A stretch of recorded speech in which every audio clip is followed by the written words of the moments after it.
Ada nggak pola untuk merampok atau membajak para pejuang ini? Ini akun yang dipelihara oleh kelompok tertentu atau oleh rezim tertentu. Dan apa? Polanya mirip, suara dubbingnya yang digunakan mirip dengan salah sebuah podcast bernama depan C. Apa tuh? Dokro TV. Okay. Pertama kali saya ungkap ini di podcast. Ada WA, WhatsApp yang kemudian disebarkan ke nomor handphone, kemudian oleh satu gerombolan langsung dipercaya kalau itu nomornya Dr. Tifa. Itu kemudian dia WA salah satu circle-nya Jokowi lah gitu ya, inisialnya AA. AA itu tanpa konfirmasi apa-apa, dia sebarkan ke berbagai media, bahkan diamplifikasi oleh anggota-anggota dari Ceboker Nusantara. Kelompok tadi yang sama dengan yang mengglorifikasi WA palsu ya, sekali lagi WA palsu dari Dr. Tifa sama, yaitu kelompok Ceboker Nusantara. Ceboker Nusantara nama aslinya Nusantara. YouTuber Nusantara. Sempat dikaitkan adalah nama Ketua DPR Puan Maharani. Sempat dikaitkan dengan Menko AHY. Sempat dikaitkan dengan Pak Luhut Binsar Panjaitan. Dan terakhir karena mungkin kurang nendang, dikaitkan juga dengan Pak JK, Pak Yusuf Kalla. Kurang ajar banget. Respon ini sekarang lagi dimainkan. Dia seolah-olah tuh dijadikan kantong samsak kalau untuk tinju. Jadi biar dipukulin. Padahal ini ada sebuah modus besar. Tujuannya satu. Untuk nutupin ini. Ijazah palsu ini sekali lagi.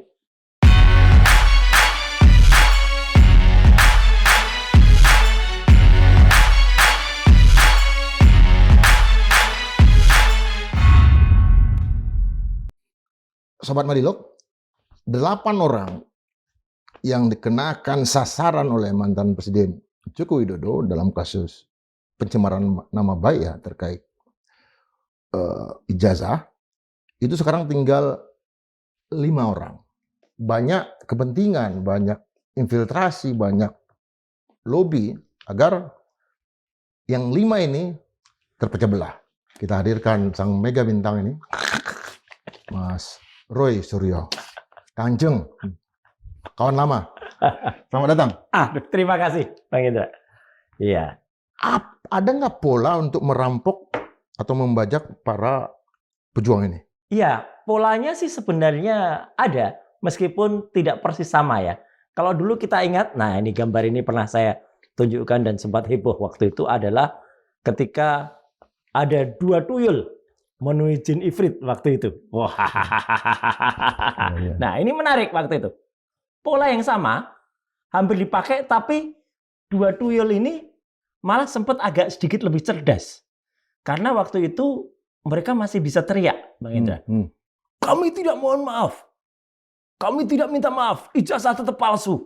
Nah, repotnya adalah nama yang sedang terombang-ambing tadi ya, meskipun kemudian kata-kata tuyul itu sempat rame ya. Padahal ini tulisan sahabat kita tuh, tulisannya Lukas Luarso kan gitu. 2 tuyul ini. Tapi kemudian malah yang satu lagi itu terombang-ambing karena apa? Kita lihat dikasih parcel. Dikasih parcel, kemudian judul bukunya berubah menjadi tadinya Gibran, kemudian ya Endgame menjadi dia. Iya kan? Nah, bahkan orang-orang mengatakan itu dia sudah seperti sirkus. Nah, gitu kan apa? Sujud seperti sirkus. Bahkan sekali lagi, dia punya 3 masalah besar ya. Yaitu kalau disebut itu dia sukarela, saya kira tidak. Disebut dipaksa, bisa tapi orang kayak gitu kok masa dipaksa? Diancam, Bang. Karena ya mohon maaf, terakhir kan di soal ijazahnya. Bukan hanya ijazahnya mantan presiden tadi yang kita sebut. Ijazahnya dia sendiri yang kemudian bermasalah kan. Nah ini, jadi artinya adalah polanya sedikit berbeda. Dan sampai dengan kita ngobrol pasca Hari Raya Idul Fitri ini, ternyata yang terombang-ambing itu memang masih terombang-ambing. Karena belum keluar, belum netas SP3-nya. Ya, sampai dengan saat ini. Dr. Tifa gimana? Lah, kalau Dr. Tifa, alhamdulillahnya, kemarin baru saja menyatakan meskipun sempat dipertanyakan juga kan, orang pada khawatir kan sempat menghilang. Diam, ya. Iya, diam gitu. Tapi kan akhirnya kan tetap keluar dengan semangat bersama dengan para lawyer dan saya juga ada sore harinya. Kita masih bersama, masih tetap kekeh dengan pernyataan bahwa terus akan menyesuaikan dengan harapan masyarakat. Dan akhirnya yang tersisa 5 ini, ya kalau mau dikatakan kami ini sesuai dengan dasar negara Indonesia, ya kan, Pancasila, betul, atau sesuai dengan rukun Islam, gitu kan? Rukun gitu. iman. Iya, itu ada 5 orang ini. Ada informasi yang beredar mengatakan bahwa dia Dr. Tifa. Itu apa yang terjadi? Nah, ini yang menarik. Pertama kali saya ungkap ini di podcast ya, bahwa beredar, saya keluarkan saja anunya ya. Jadi ada WA, WhatsApp yang kemudian disebarkan ke nomor handphone yang kemudian ini konyolnya ya, kemudian oleh satu gerombolan, saya sebut gerombolan ini adalah gerombolan Ceboker Nusantara, langsung dipercaya kalau itu nomornya Dr. Tifa. Padahal bukan. Awalnya seolah-olah nomor itu ya itu mengirimkan ucapan Selamat Idul Fitri. Memang betul, Selamat Idul Fitri ini memang dari Dr. Tifa. Gampang ini ngambilnya karena ini ada di akun X-nya Dr. Tifa, akun Twitternya. Dan nomor saya sebutin aja karena memang Dr. Tifa udah sebutin 0812 460 30140 itu kemudian dia WA salah satu circle-nya Jokowi lah gitu ya, inisialnya AA. Dan ini yang saya sangat menyesalkan. AA itu tanpa konfirmasi apa-apa, meskipun dia berkomunikasi dengan salah satu lawyer dari Dr. Tifa, yaitu adalah Pak Abdullah Al-Katiri, ya, tetapi dia sebarkan itu ke berbagai media, podcastnya dia, bahkan di sebarkan amplifikasi, diglorifikasi oleh anggota-anggota dari Ceboker Nusantara. Nah di sini memang ada kalimatnya, apa kita bisa bertemu, ya gitu dulu. Nah kemudian dia seolah-olah dia berkata jangan publikasi kepada wartawan gitu kan. Kemudian dia bilang juga di sini bahwa apa kita bisa bertemu itu adalah kalimatnya si AA ya. Kemudian ya bukan ini AA si Aswan ya. Boleh Bang gitu ya. Nah ini yang menarik, yang lucu Pak Indra dan juga pemirsa Madilog. Dia nulis saya dengan Pak Al-Katiri pakai Q. Pakai Q. Lah ini kan konyol. Nggak pernah yang namanya Dr. Tifa yang asli atau kami itu menulis Al-Katiri itu dengan Q. Dengan K dong harusnya. Sidiki Sidiki ya. Kemudian dia nulis juga, saya komunikasikan sama PH saya dulu. Besok sekitar jam 10 dia seolah-olah itu menggunakan kafe yang biasa digunakan oleh kami. Tapi salah kafenya. Markasnya ya? Iya salah. Dia sebut salah satu klub namanya Cafe Coffee apa gitu. Salah. Time. Iya, kita nggak di situ biasanya. Jadi dari indikasi-indikasi ini dan nomor yang tadi saya sebut, akhirnya kemarin ketika kita kumpul, saya trace nomor itu. Gitu loh. Nah, itu nomor itu tidak pernah ada kontak sama sekali dengan kontaknya kita. Nomor itu bahkan setelah CDRI, Call Data Record Information, itu baru diaktifkan beberapa waktu yang lalu. Nomor itu dibeli udah lama. Tapi baru diaktifkan beberapa waktu yang lalu dan memang digunakan khusus untuk penyebaran ini. Jadi nomor itu memang di-create, kemudian dimanfaatkan. Dan pola ini berulang, Bang, sebenarnya. Artinya di sini kan Dr. Tifa udah mau menyerah gitu. Kalau lihat ini pesannya ya, seolah-olah dan ini diglorifikasi, diamplifikasi oleh anggota Ceboker Nusantara itu dan mereka rame-rame menyatakan kalau ini Dr. Tifa udah mau gitu. Padahal tidak sama sekali. Jadi ini kalimatnya kayak kalimatnya kalau kita ingat kalimatnya Bung Karno ketika habis surat perintah 11 Maret. Orang sorak-sorai kegirangan dengan SP 11 Maret gitu. Dan kebetulan SP 11 Maret tuh 11 Maretnya respon kan juga 11 Maret kan. Padahal tidak gitu kan. Nah sama Dr. Tifa kemarin ketika di salah satu kafe yang lain yang kami biasa ada di situ menyatakan tidak, itu bukan saya dan menyatakan tetap terus. Tapi ini yang menarik gini Bang Indra.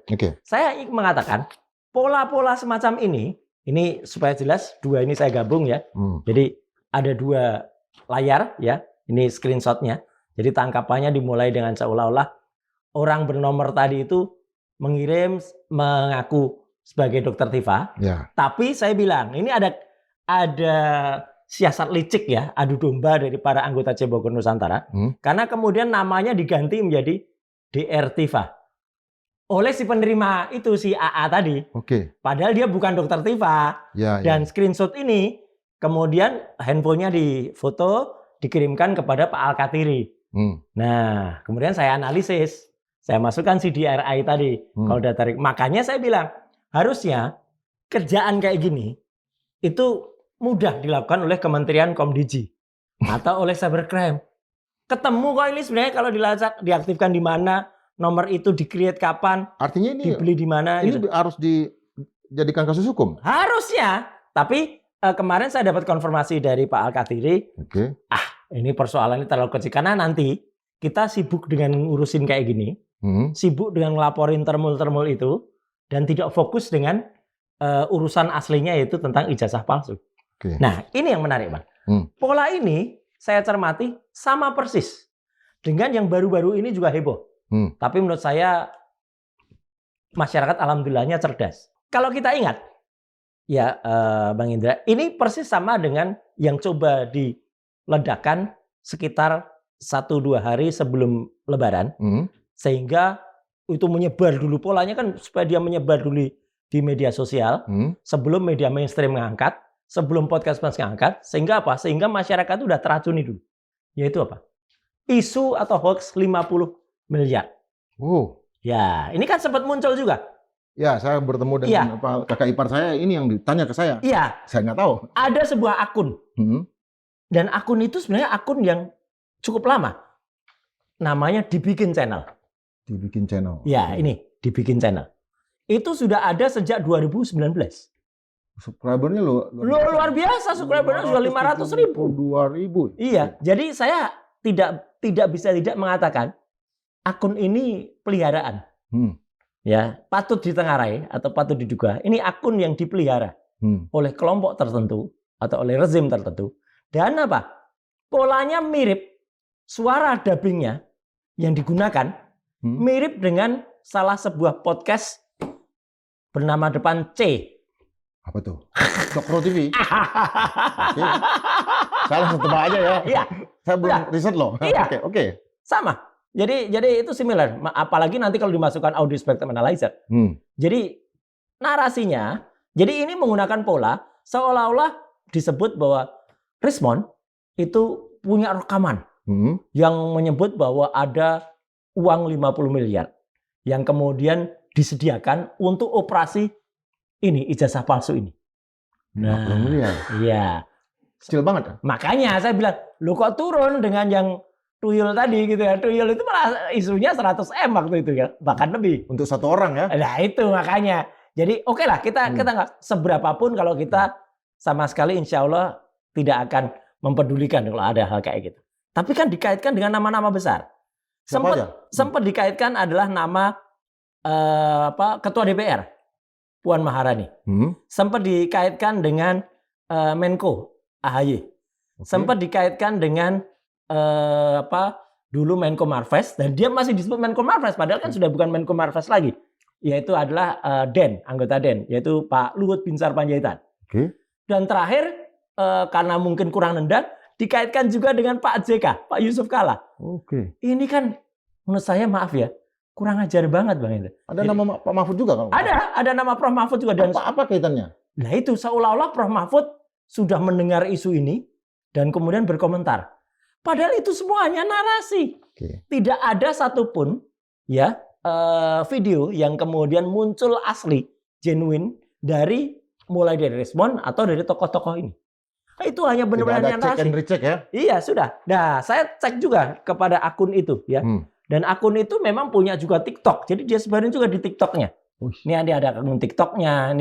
Ini adalah pendaftarannya si akun Dibikin Channel ini apa. Pokoknya terus terang gini Bang. Kenapa saya harus tampilkan ini? Aparat Itu kalau mau menyidik hoax kayak gini tuh sebenarnya gampang kalau mau. Kenapa enggak gitu loh? Soalnya Pak, ini sudah menyangkut nama-nama besar. Dan ini loh hoax yang mereka tampilkan. Banyak banget. Polanya hampir sama, berulang aja.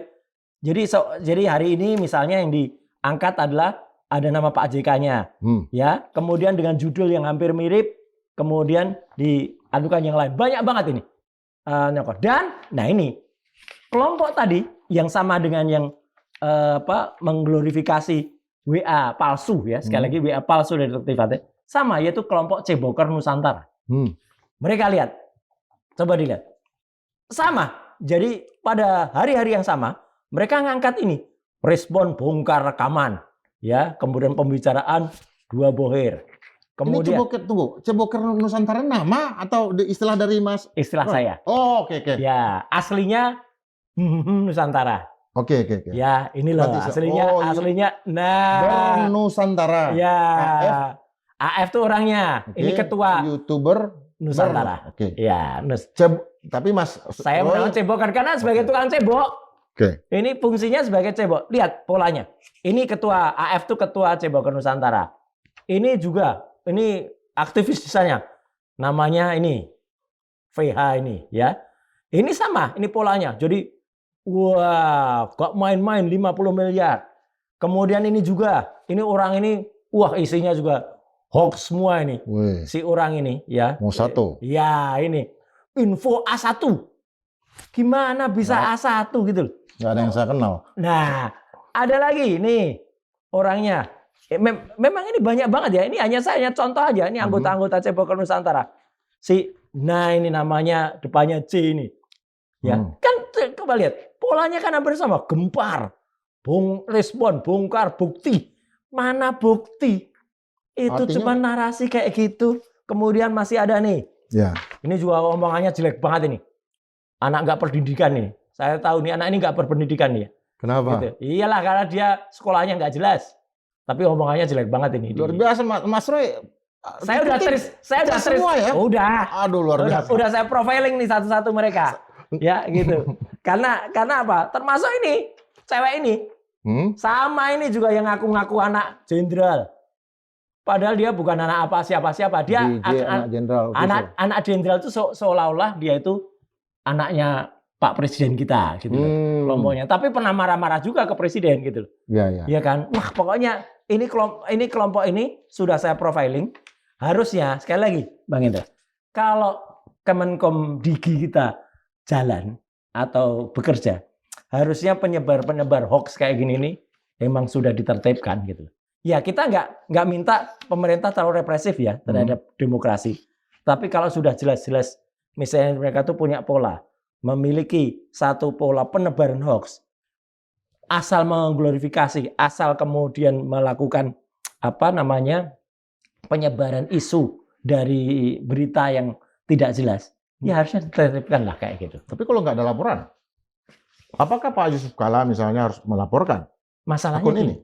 Ya sebaiknya gini, ini kan sebenarnya kalau soal hoax, bukan cuma pencemaran baiknya ya.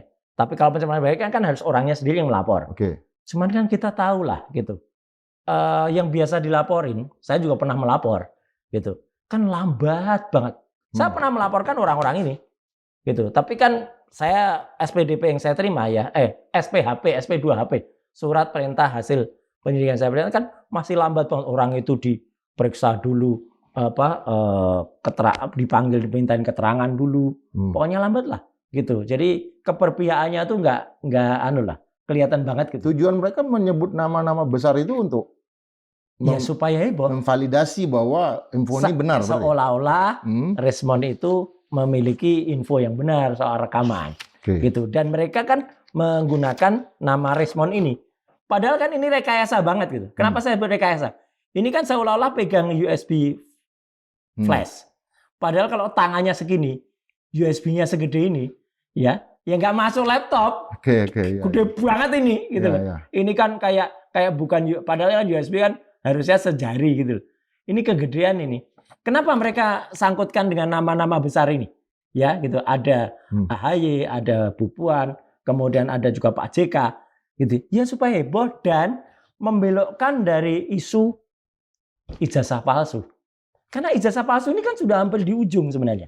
Ya. Selain memecah belah yang tadi pembicaraan di awal kita, memecah belah misalnya antara Dr. Tifa dan saya selaku yang masih tersisa di klaster 2. Kalau Pak Rustam Effendi, Bang Rizal Fadila, kemudian Bu Kurnia itu kan di klaster 1 yang masih tersisa. Sementara kami yang masih tersisa di klaster 2 ini kan yang diancam dan yang berkasnya yang maju mundur sekarang dikejar. Itu kan berusaha dipecah belah, terus semua diancam dengan ditakut-takuti, respon kena ya gitu Pak, karena kebetulan dia punya masalah ijazah, sedangkan yang lain-lain ditawar-tawari RJ restoratif justice. Padahal kan aneh. Rismon sendiri reaksinya terhadap ini apa? Katanya dia mau bicara, tapi itulah. Jadi dia sama sekali udah endgame. Kenapa saya bilang dia endgame? Karena dia sama sekali udah nggak bicara lagi sekarang. Kalau dia bicara? Lah kalau dia bicara bagus sebenarnya. Harusnya dia bicara. Karena ini kesempatan dia untuk bicara, untuk mengklarifikasi. Punya itu ya? Iya, kalau memang punya rekaman. Dan saya hakul yakin, meskipun hanya dibatasi 99,9%, kalau saya pinjam istilahnya respon, isu tentang 50 miliar itu 99,9% palsu pasti. Tidak akan pernah ada. Karena itu tidak mungkin ada. Karena apa? Karena kami bisa pastikan nggak ada bohir yang ada di belakang kami. Kami bergerak dengan swadaya dan tidak ada orang yang kemudian disebut-sebut. Dulu kan sempat disebut tuh gagal itu. Katanya ada orang besar. Katanya ada partai biru ya. Katanya ada siapa lah gitu mantan petinggi partai atau apa. Nggak ada semua. Gitu. Jadi memang itu. Dan yang pola ini, nah ini prediksi saya Bang Indra dan juga untuk pemirsa Madilog. Dalam waktu dekat, mungkin 1-2 hari ini atau ketika ngobrol ini lagi di-create dengan AI, dengan artificial intelligence, seolah-olah respon yang bicara. Oh, gampang itu buatnya. Banyak sekali Netanyahu muncul di mana-mana. Itu yang jarinya 5, jarinya 6. Ya. Ini ada karena dengan deepfake. Donald Trump bisa bicara. Bisa. Seolah-olah itu informasi rahasia. Coding dia, gitu kan. Dengan reface itu bisa. Dan seolah-olah respon nanti bicara. Karena apa? Memanfaatkan ketidakberanian respon ketika dia dalam kasus pencatutan ini, kan ini dicatut namanya. Ya, dia dia tidak berani ngomong. Ketika tidak berani ngomong, saya berani prediksikan dia akan digunakan nanti untuk dibuatkan AI-nya, artificial intelligence seolah-olah ngomong. Nah, itu yang bahaya. Karena orang kita terus terang masih banyak yang awam untuk tidak bisa membedakan itu AI atau itu real. Itu yang fatal. Apalagi kan kalau dikerjakan dalam berbagai macam bentuk sekarang kan? Iya, dan sudah ada contohnya. Mungkin pemirsa Madilog bisa lihat contohnya. Ada video animasi dan itu AI. Seolah-olah respon ini lagi mendang parcel yang kemarin dia terima. Dan dia marah katanya, mana nggak ada uangnya gitu, dia tendang. Sekali lagi ini AI ya gitu, jangan dipercaya itu. Tapi kan kayak gitu kan sudah ada. Jadi sebuah animasi artificial intelligence, gambarnya seolah-olah respon, dia lagi menendang-nendang itu. Makanya saya kan waktu itu juga mengatakan, respon ini sekarang lagi dimainkan gitu.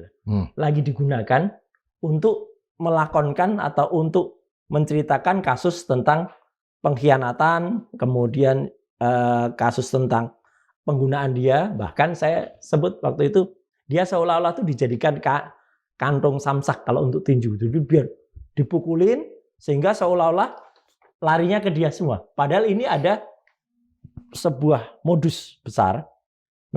Tujuannya satu, untuk nutupin ini ijazah palsu ini sekali lagi. Jadi untuk nutupin ijazah palsu ini dari segala sisi udah jelas lah. Nggak usah jauh-jauh mencari mana emboss, mana watermark. Fotonya aja dilihatin udah jelas. Mantan Wakapolri aja, Pak Ugro aja udah melihat ini fotonya bukan foto yang disebut-sebut ini. Dan bahkan Rustam Effendi udah mengatakan, wah tahu ini bikinan mana. Gitu kan, karena dia ketemu dengan orang yang membuatnya.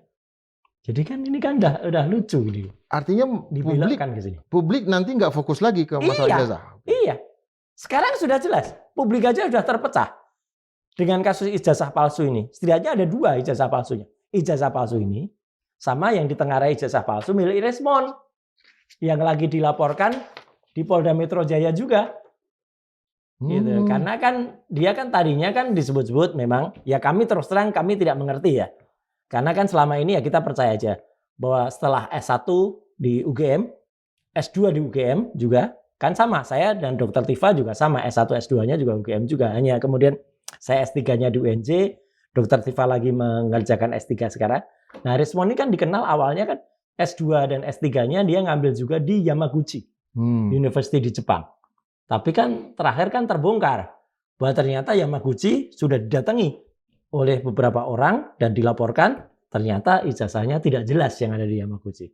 Saya baru mengatakan tidak jelas ya. Nanti biarkan Polda Metro Jaya yang kemudian mendapatkan laporan itu yang kemudian menindaklanjutinya. Itu biar Polda. Ada akun-akun yang gencar sekali pergi sampai ke Yamaguchi. Iya, sampai ke sana dan sudah pulang membuat rekaman dari sana. Ya. Udahlah, kalau saya sih ya saya hormati aja mereka. Saya memilih untuk tidak mengiyakan, tapi juga memilih tidak menolak itu. Karena itu biarkan itu hak publik. Saya tetap orang yang tidak setuju dengan kebohongan. Ya kalau memang diantara kita itu ada yang tidak benar, ya harus katakan tidak benar gitu ya. Kalau itu benar katakan benar. Gitu. Tapi kalau ternyata responnya ternyata memang tidak benar ya sudah itu anu dia dan itu kami anggap itu ada suatu pengkhianatan di dalam diri kami. Makanya kan kalau diingat Mas Indra, nah beberapa hari yang lalu kan saya juga mengambil satu epos atau satu kisah di dalam pewayangan. Ada itu kisahnya. Apa itu? Kalau dalam, nah jadi kalau kita ceritakan, ini dia. Ya inilah. Ini yang saya tunggu ini. Iya. Bumi gonjang-ganjing, langit kelap-kelap. Ya, jadi dalam cerita pewayangan ada di mana layar atau clear itu sedikit gonjang-ganjing atau kemudian gempar karena ada tokoh yang nantinya akan kita sebut banyak yang namanya Sengkuni. Ini Sengkuni. Sengkuni ini dikenal dia biasanya ikut masuk ke dalam. Dia ahli strategi. Dia ahli kalau dalam dunia pewayangan dia ahli telik sandi juga. Tapi dia punya sifat dua kaki. Nah, dia sempat kemudian bersama-sama dengan, nah kalau ini saya yakin pemirsa Madilog kenal nih siapa. Ini Kanjeng Raden Multimedia Telematika. Ya, kami sempat bersama-sama. Dengan Sengkuni ini? Dengan Sengkuni ini. Ya, bahkan kami itu didukung oleh kalau dalam dunia pewayangan itu yang namanya Batara Guru. Ya. Batara Guru itu artinya apa? Profesor-profesor dan guru besar. Ya. Bahkan ini ada Prof. Tono Saksono, Dr. Rido, ada Topi Merah dan lain sebagainya. Untuk penelitian. Tapi ternyata di tengah jalan ya, yang namanya Sengkuni ini ya sifatnya Sengkuni, Bang. Sengkuni itu ya berkhianat. Dia lapor. Sowan dia kepada Petro, bahkan dia menunduk. Yang tadi dia memaki-maki. Kamu tidak benar. Bahkan juga dia nyerang kepada anaknya. Ya, Petro cilik. Terakhir dia kemudian tunduk kepada Petro. Karena ternyata dia ketahuan. Sengkuninya ketahuan ijazahnya diragukan. Nah sekarang dia, Sengkuni ini yang kemudian diserang oleh para tuyul-tuyul ini. Wah inilah gerombolan Ceboker Nusantara. Waduh banyak sekali akunnya. Nah ini polanya jelas ya. Pola dari Ceboker Nusantara ini. Semua menyerang pada waktu yang sama. Kayak tadi gambar-gambar tadi. Isunya sama. Dan bahkan mereka sadis. Bahkan menggunakan pasukan. Nah kalau dalam dunia pewayangan itu namanya rampokan. Rampokan. Rampokan tuh jelas banget. Masif gitu gerakannya. Jadi ini terstruktur TSM ini. Terstruktur. Kemudian masif ya dan, gitu. Apa namanya? Dan tapi mereka sebenarnya lagi mau bikin acara juga di kotanya Petro itu. Wong kalau kita lihat di akun-akun mereka sekarang menuliskan nomor rekening. Oh ya? Iya, lagi minta duit untuk membiayai mereka kepada masyarakat. Ini nggak tahu malu ini para ceboker Nusantara ini. Ya, jadi mereka minta uang untuk membiayai. Dan untuk mereka kemudian melakukan, ya ini, semua mau sowan kepada Petro ini. Nah, moral story-nya ya, memang kita harus hati-hati bahwa dimanapun, bahkan termasuk sudah ditulis oleh para pujangga kita, yang namanya Sengkuni ini memang ada. Dan Sengkuni inilah yang sekarang sedang mendera atau sedang berusaha berkhianat di antara kami, ya. Tapi Sengkuninya ini sekarang insya Allah, kalau kemudian kita berpegang terus menjalankan amanah dari masyarakat, dia akan end game. Wah, gitu. Ada pertanyaan saya tentang Petruk ini. Siap. Petronya atau Sengkuninya? Ya, Petronya. Oke. Ini apa yang hendak jadi raja atau Petruk dalam wajah yang gelap? Ya. Petruk bagi saya kan punakawan. Betul. Dulu Petruk ini kan memang ini kan cerita asli dalam dunia pewayangan. Ya. Yang hanya muncul di Indonesia atau khususnya di tanah Jawa. Ya. Dalam cerita asli Mahabharata ya dari India, Petruk ini tidak ada. Kemudian karena wayang itu dianggap itu budaya asing dan bertentangan dengan agama di Indonesia, maka diciptakanlah tokoh-tokoh yang merakyat. Maka Bang Indra, kalau kita lihat ada sebenarnya wayangnya, cuma tidak saya tampilkan di sini.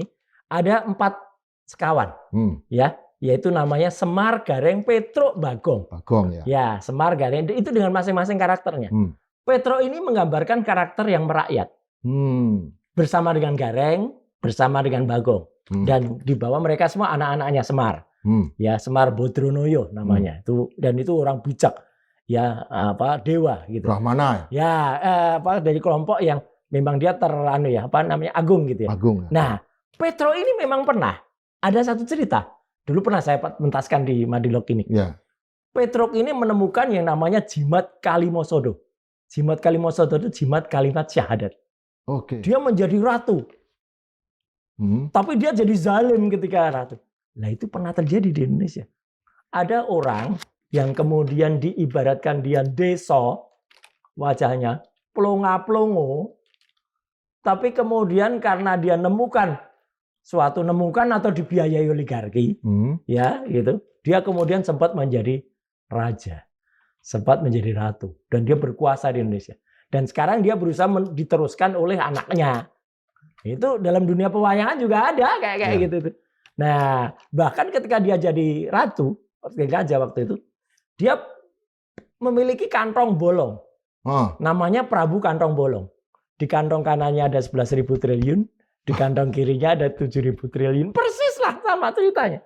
Jadi moral story-nya sekali lagi adalah bahwa memang pujangga kita atau akar seni budaya kita ini memang sudah sangat adiluhung ya untuk bisa menggambarkan bagaimana kehidupan atau bagaimana cerita rakyat atau folklore ini kemudian berkembang sesuai dengan zaman. Saya kira di Sumatera juga ada, di Sunda juga ada kan, ada cepot, ada kemudian kan, wayang-wayang itu juga ada, di Bali juga ada. Nah, di Jawa paling terkenal ini Semar, Gareng, Petruk, Bagong itu yang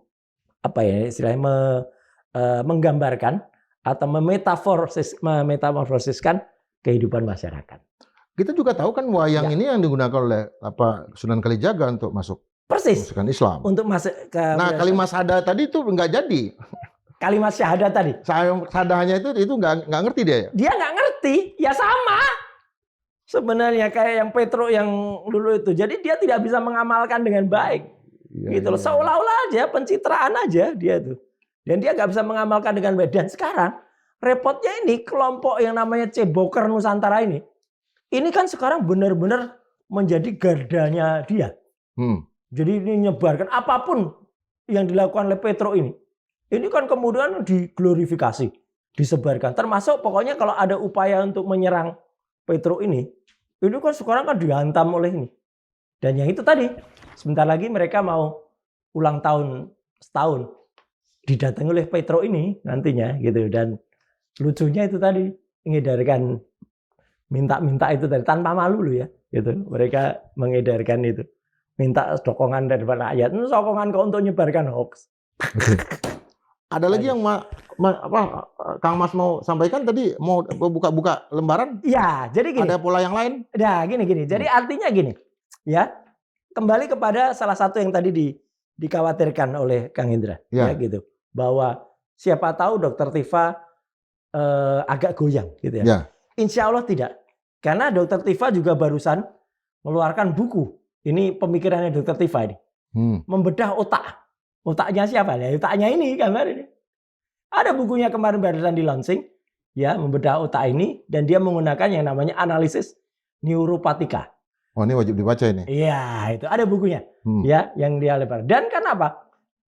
Apa yang terjadi ini memang tetap panjang. Ilmu hukumnya tentang kontroversi ijazah ini memang panjang, Mas Indra. Jadi ilmu hukum itu yang tadinya berkata apakah ijazahnya asli atau palsu, kalau menurut penelitian kami 99,9%. Dan itu sudah kita terbitkan dalam buku Jokowi White Paper.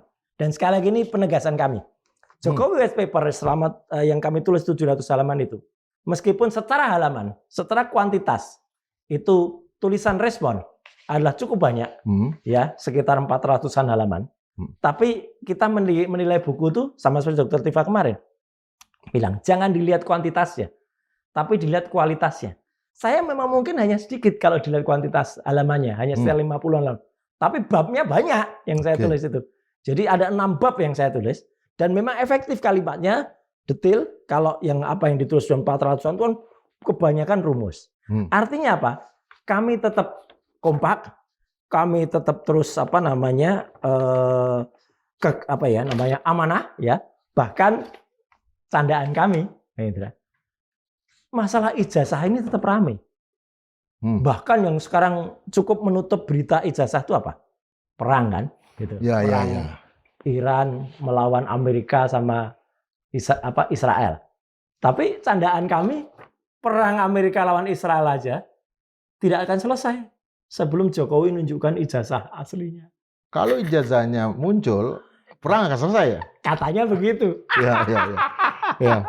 Itu, Pak. Ya. Jadi bahkan biasanya itu kalau pemirsa Madlog juga nunggu kan.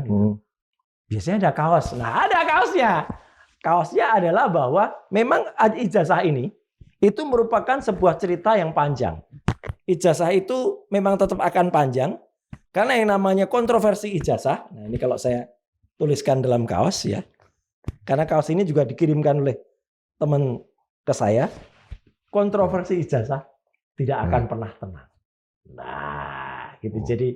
Jadi ini adalah untuk menunjukkan kepada kita bahwa yang namanya kontroversi ijazah ini tidak. Apalagi ditambah dengan pola-pola, dengan modus-modus hoax. Hoax WA, mengatasnamakan Dokter Tifa, hoax dengan menggunakan 50 miliar, nanti hoax dengan menggunakan AI, itu saya ramalkan tuh ya. Saya prediksikan nanti pasti akan muncul. Jadi seolah-olah nanti ada berita, mungkin respon, mungkin saya dibuat AI. Saya pasti bisa menolak itu. Enggak, itu bukan saya. Tapi kalau respon yang sudah kehilangan integritasnya, saya kok ragu dia akan menjawab itu. Jadi dia akan muncul di mana? Menurut kita saya mau bantu juga untuk bersuara, orang nggak mau lagi dengar. Nah, itulah masalahnya. Ya. Dia kan sekarang kan sudah sengaja disimpan gitu ya. Untuk nanti katanya mau digunakan untuk melawan kami, untuk melawan kita gitu. Apa yang dilawan? Kesaksiannya dia akan bersaksi 180 derajat. Tapi dari kelompok Cebokon Nusantara aja nolak, dari kelompoknya orang-orang seputarnya Jokowi aja juga nolak kok. Gitu, karena dia kan sudah kehilangan integritasnya. Gitu loh. Kan ada 3 orang yang terlibat dalam penulisan buku. Ya. Bagaimana posisi karyanya Rismond di dalam buku bertiga itu?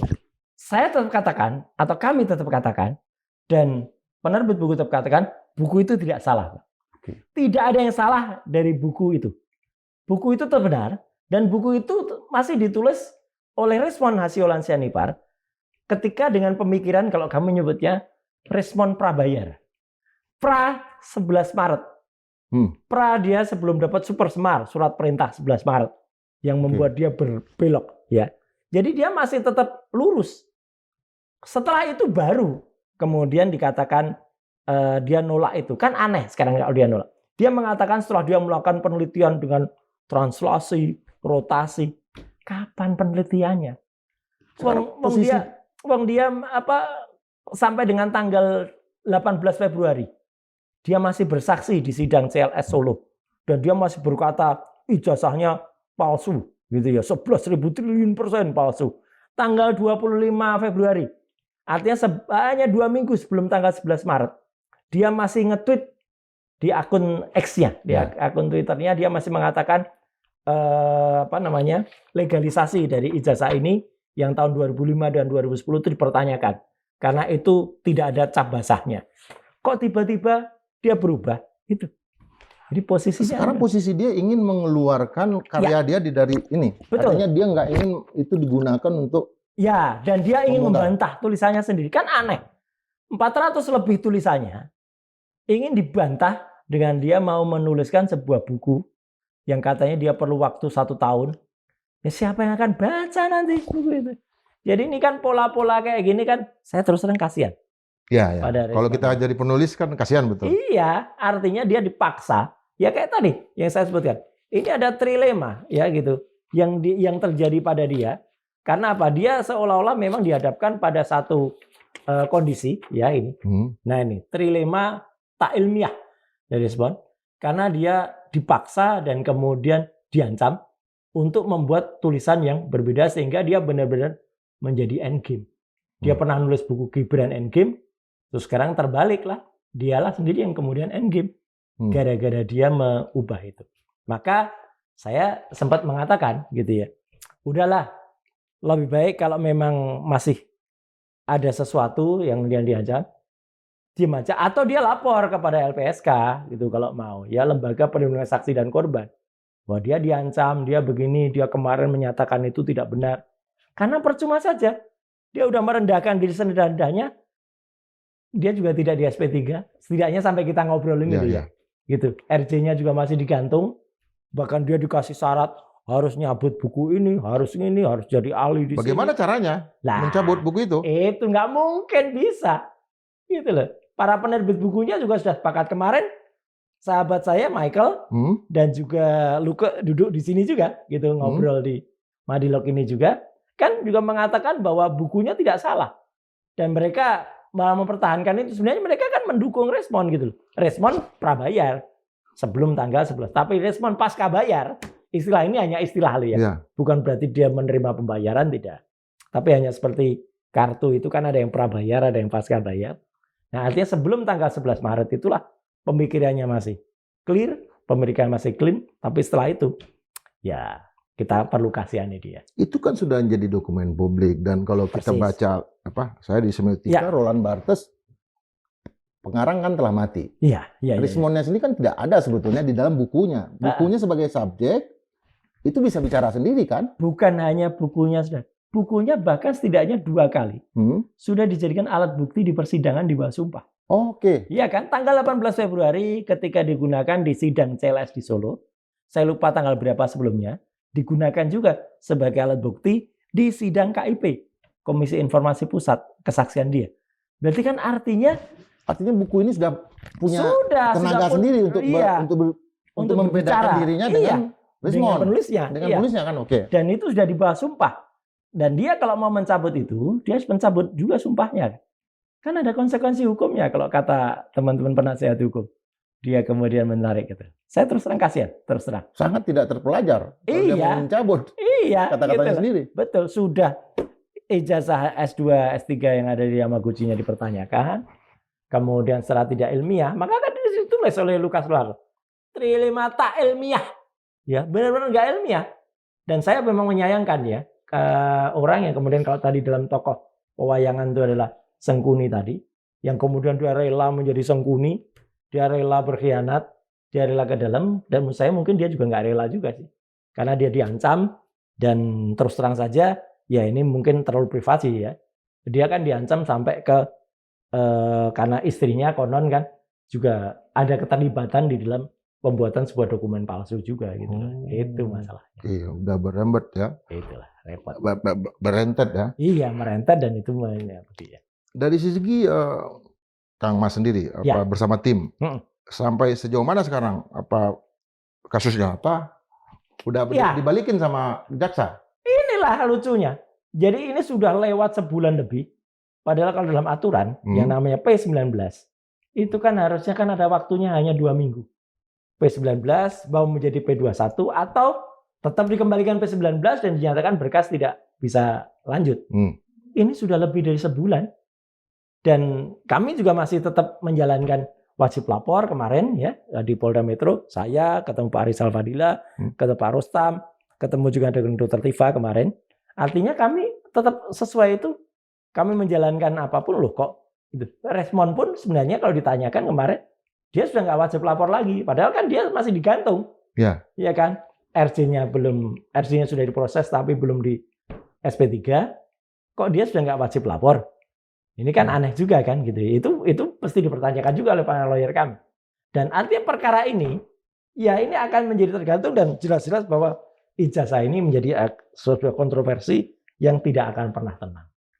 Karena sampai kapanpun, meskipun mungkin ya, kalau nanti dipaksakan di persidangan dengan berkas yang sangat tidak akurat itu, dengan berkas yang cacat itu, dan kalau nanti misalnya keputusannya pun zalim mengatakan kami mencemarkan nama baik, saya percaya, Bang Indra, rakyat Indonesia tetap akan mencatat bahwa kita pernah memiliki presiden yang berkuasa 10 tahun dan dipertanyakan ijazahnya dan sangat dipertanyakan kenegarawanannya karena dia secara awal, kalau dia dari awal tuh cukup nunjukkan saja ijazahnya, contohnya seperti Obama yang ketika dipertanyakan birth certificate-nya, atau contoh dalam negeri Arsul Sani, hakim, yang kemudian menunjukkan saja ijazahnya kan selesai udah, nggak usah berpanjang-panjang dan nggak usah kemudian mempidanakan orang seperti dua korban sebelumnya, Bambang Tri Mulyono dan juga Gus Nur.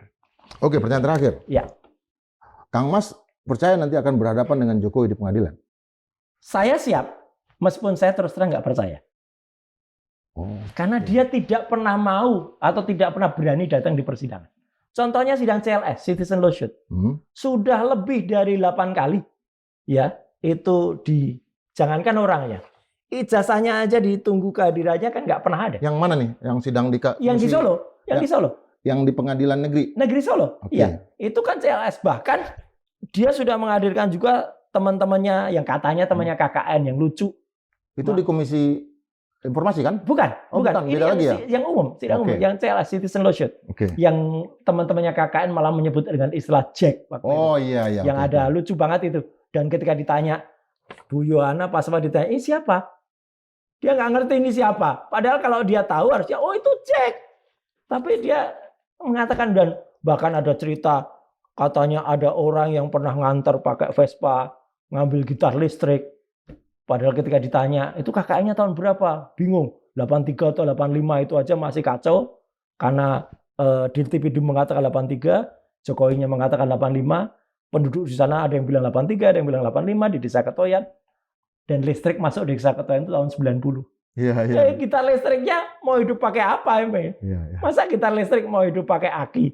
Kan aneh juga. Nah, banyak sekali itu. Dan terakhir kan Pak Muhammad Taufik, Dr. Muhammad Taufik kan meminta supaya dilakukan yang namanya sumpah ya decision atau sumpah pemutus. Ya, itu ada di dalam hukum acara perdata, keperdataan. Tapi hakim sayangnya tidak memperbolehkan karena dianggap bukti-buktinya ada. Lah kalau buktinya ada, tidak ada satupun bukti yang dihadirkan oleh Jokowi. Makanya Jokowi menggunakan segala cara, ya, termasuk menggunakan mekanisme restoratif justice. Yang kalau kata kuasa hukum kami, restoratif justice ala-ala Solo. Supaya apa? Supaya semua dipaksa untuk bisa melakukan RJ dengan segala cara. Termasuk responnya. Akhirnya terpaksa RJ, kemudian Egy yang awalnya juga dengan menggunakan segala cara RJ, dan Dr. Tifa, Bu Kurnia, Rustam, kemudian Pak Rizal pun juga saya dengar dipaksa-paksa untuk melakukan yang namanya restoratif justice. Ya, alhamdulillahnya itu kan tidak bisa jalan atau umumnya belum jalan, ya gitu. Ini mana nih gambarnya? Nah, ini restoratif justice, gambar terakhir. Restoratif justice ala-ala Solo. Nah, ini gambar yang dulu. SP3. Tapi sayangnya respon tidak beruntung atau belum beruntung sampai dengan sekarang. Itu kan. Artinya sekarang Kang Mas itu sangat siap ya menghadapi persidangan seperti menghadapi disertasi kan ya? Oh iya. Sidang kali ya? Iya, karena jauh lebih siap, lengkap. Jauh lebih siap, lengkap. Dan kalaupun akhirnya mereka misalnya berusaha mengadu domba kami, mengadu domba saya dengan teman-teman, dan saya tetap berdoa teman-teman tetap siap. Kalaupun misalnya ada, misalnya, oh semua di RJ, nggak minta keseluruhan kecuali Roy Suryo, oke. Saya bilang gitu, nggak ada soal, saya nggak butuh maafnya. Ya, dan rakyat akan maju sendirian. Iya, dan rakyat Indonesia akan membuktikan itu tadi. Sejarah mencatat Indonesia pernah punya presiden yang ijazahnya dipertanyakan keasliannya. Tapi saya tetap mengatakan 99,9% palsu. Oke, Kang Mas. Siap. Sobat Manilog, saya kenal orang ini udah lama ya. Dia mailing list dan segala macam. Cuma saya nggak mengambil jarak juga dengan beliau karena apa? Dalam kasus ini banyak sekali masalah-masalah hukum yang detail yang kita belajar sebetulnya. Dan tokoh ini termasuk Rismon juga ya, itu memberikan edukasi yang luar biasa pada publik tentang banyak sekali lika-liku hukum, termasuk itu tadi pola-pola cara merebut apa yang dari apa untuk pihak sana supaya ke sini dan segala macam, lobby sana, lobby sini sampai ke toilet dan segala macam. Tapi yang kita minta dan kita doakan adalah beliau ini tetap sehat. Amin. Semangat, tapi juga jaga waktu tidur. Siap. Begadangnya agak keseringan ini.